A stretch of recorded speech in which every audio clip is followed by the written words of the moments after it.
The wind howled through the trees, and the moon cast eerie shadows as I stood before Hollow Manor. It was a forsaken mansion, perched atop a desolate hill, shrouded in legends of darkness and despair. Locals spoke of it in hushed tones, warning of the malevolent spirits that haunted its decaying halls. But I, a skeptic and a writer in search of a chilling tale, had come to prove them wrong. I had arrived at Hollow Manor on a crisp autumn evening, armed with my notebook and a flashlight. The house was a formidable sight, its once grand facade now in ruins, windows shattered, and ivy crawling up its walls like creeping fingers. The air was heavy with an otherworldly presence, a feeling that clung to my skin like a shroud. My footsteps echoed in the silence as I entered the mansion. The foyer lay in shambles, with faded wallpaper peeling from the walls and a grand chandelier, its crystals long gone, hanging precariously. It was the perfect setting for my next novel, or so I thought. I moved through the mansion room by room, documenting the decay and the echoes of its past. Dust-covered furniture lay frozen in time, and forgotten portraits stared down at me with hollow eyes. But there was something more, an undercurrent of malevolence that sent a shiver down my spine. As I ventured deeper into the mansion, I began to hear whispers, a symphony of voices that filled the air. They were indistinct at first, like murmurs in a crowded room, but as I moved closer to the source, they grew louder, more defined. I followed the whispers to a decrepit library. The room was draped in darkness, the moonlight struggling to pierce the heavy curtains. The whispers seemed to emanate from an ancient bookshelf, where a collection of dusty tomes stood in disarray. I reached for one of the books, its spine cracking as I opened it. The pages were filled with frantic scribbles, the words of a tormented soul. It spoke of the mansion's dark history, of a family cursed by their own greed and cruelty. It told of a vengeful spirit, a child wronged and seeking retribution. I scoffed at the tale, dismissing it as mere fiction. But as I turned to leave, a chill swept through the room, extinguishing my flashlight. I stood in the darkness, paralyzed by fear.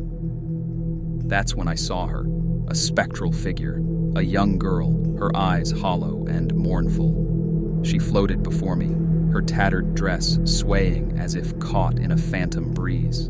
"Leave this place," she whispered, her voice a haunting melody. "Leave, before it's too late." I stumbled back, my heart racing, and rushed out of the library. But the mansion had other plans. The doors slammed shut with a deafening bang, and the whispers grew louder, more insistent. I was trapped, and the spirits of Hollow Manor were not done with me. I moved through the mansion in a frantic search for an exit, but the corridors twisted and turned, leading me in endless circles. The whispers followed me, their voices a cacophony of torment.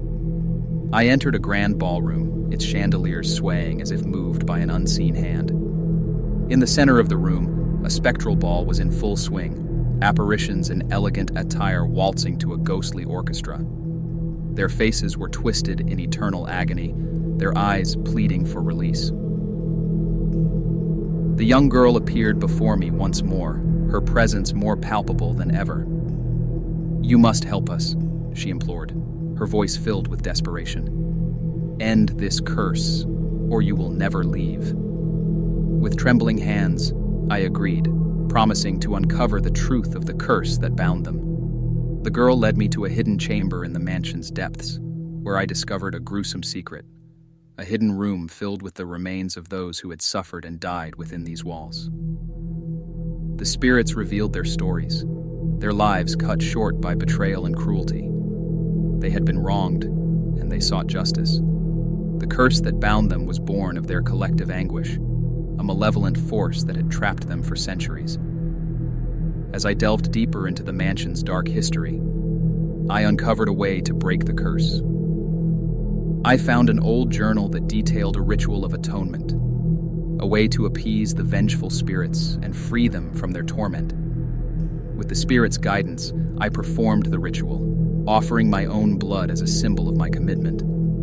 The mansion trembled, and the voices of the spirits grew anguished, but as the ritual concluded, a blinding light enveloped the room.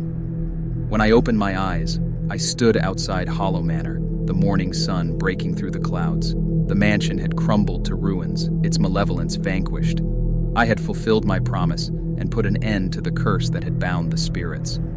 But I would carry their stories with me, a haunting reminder of the darkness that lurked within the shadows. And as I began to pen their tale, I knew it would be a story that would chill the hearts of readers for generations to come.